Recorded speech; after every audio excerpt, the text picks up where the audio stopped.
Hi hello welcome to Kyathi connects. నేను సిరి.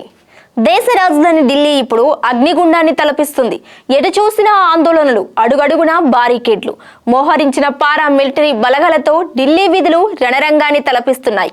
కేంద్ర మంత్రి రాజీనామా చేయాలంటూ సిజెపి కార్యకర్తలు, వేలాది మంది విద్యార్థులు జంతర్ మంతర్ను దిగ్బంధించారు. ఆందోళనకారులను కట్టడి చేసేందుకు ప్రభుత్వం ఏకంగా ఇంటర్నెట్ సేవలను నిలిపివేయడంతో పరిస్థితి మరింత చేదాటింది. ఆగ్రహంతో రగిలిపోతున్న విద్యార్థులు, సిజెపి కార్యకర్తలు బారికేడ్లను ఛేదించుకొని నేరుగా పార్లమెంట్ వైపు దూసుకెళ్లే ప్రయత్నం చేస్తుండటంతో హైటెన్షన్ నెలకొంది. సిఆర్పిఎఫ్, ర్యాపిడ్ యాక్షన్ ఫోర్స్ బలగాలు రంగంలోకి దిగాయి. అసలు ఢిల్లీలో ఏం జరుగుతుంది? కేంద్ర మంత్రి రాజీనామా డిమాండ్ వెనుక ఉన్న అసలు కారణం ఏంటి? పార్లమెంట్ వైపు వెళుతున్న స్టూడెంట్స్ ను బలగాలు ఎలా అడ్డుకుంటున్నాయి అనేది ఇవాల్టి పాయింట్ ఆఫ్ వ్యూలో చూద్దాం.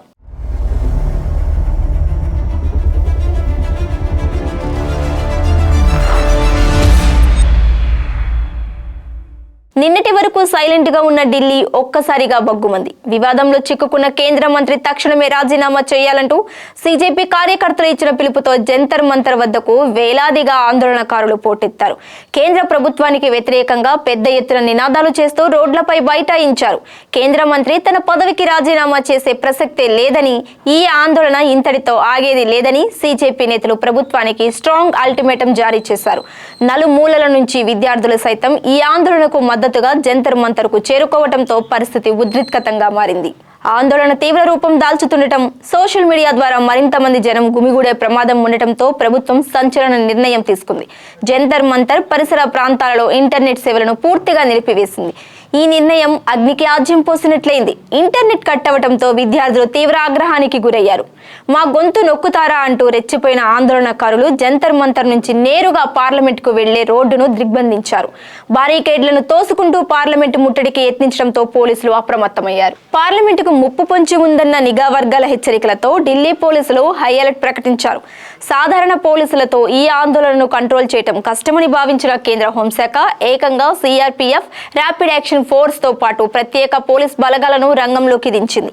పార్లమెంట్ కు వెళ్లే ప్రతి దారిని మూసేశారు. అడుగడుగున బారికేడ్లు, ఇనుప కంచెలు ఏర్పాటు చేశారు. ఏ క్షణమైనా లాఠీ చార్జ్, టియర్ గ్యాస్ ప్రయోగించేందుకు పోలీసులు సిద్ధంగా ఉండటంతో ఢిల్లీ నడిబొడ్డున యుద్ధ వాతావరణం నెలకొంది. ఇది దేశ రాజధానిలో నడుస్తున్న హైడ్రామా. కేంద్ర మంత్రి వర్సెస్ విద్యార్థులు అన్నట్లుగా పరిస్థితి మారిపోయింది. పార్లమెంటు వైపు దూసుకు వెళుతున్న విద్యార్థులను పోలీసులు కంట్రోల్ చేయలేకపోతున్నారు. దీంతో ఇంటర్నెట్ బంద్తో అక్కడ పరిస్థితి ఉద్రిక్తంగా మారింది. జంతర్ మంతర్ వద్ద పరిస్థితి అత్యంత ఉధృతంగా ఉంది. సిజెపి కార్యకర్తలు, స్టూడెంట్స్ వేలాదిగా చేరుకోవడంతో పోలీసులు వారిని అడ్డుకునేందుకు తీవ్రంగా శ్రమిస్తున్నారు. ఇంటర్నెట్ లేకపోవడంతో సమాచార వ్యవస్థ పూర్తిగా స్తంభించింది. పార్లమెంటు వైపు వెళ్లే మార్గాలను ఆర్ఏఎఫ్, సిఆర్పిఎఫ్ బలగాలు తమ ఆధీనంలోకి తీసుకున్నాయి. కేంద్ర మంత్రి రాజీనామా ప్రకటన రాకపోతే పార్లమెంట్ లోపలికి చొచ్చుకు వెళతామని విద్యార్థులు హెచ్చరిస్తున్నారు. అదనపు బలగాలను పిలిచే పనిలో ఢిల్లీ పోలీసులు ఉన్నట్లు తెలుస్తోంది. చూసారుగా ఢిల్లీలో జరుగుతున్న ఈ కారు చిచ్చు ఇప్పట్లో చల్లారేలా కనిపించడం లేదు. డిజిటల్ ఇండియాలో ఇంటర్నెట్ బంద్ చేసి ఉద్యమాలను అణిచివేయాలని చూస్తున్నారంటూ విద్యార్థులు మండిపడుతున్నారు. భద్రతా బలగాలు వర్సెస్ స్టూడెంట్స్ గా మారిన ఈ ఆందోళన చివరికి కేంద్ర మంత్రి మెడకు ఉచ్చుగా బిగిస్తుందా? రాజీనామా తప్పదా, లేక పోలీసుల బలగంతో ఈ ఉద్యమాన్ని అణిచివేస్తారా అనేది వేచి చూడాలి.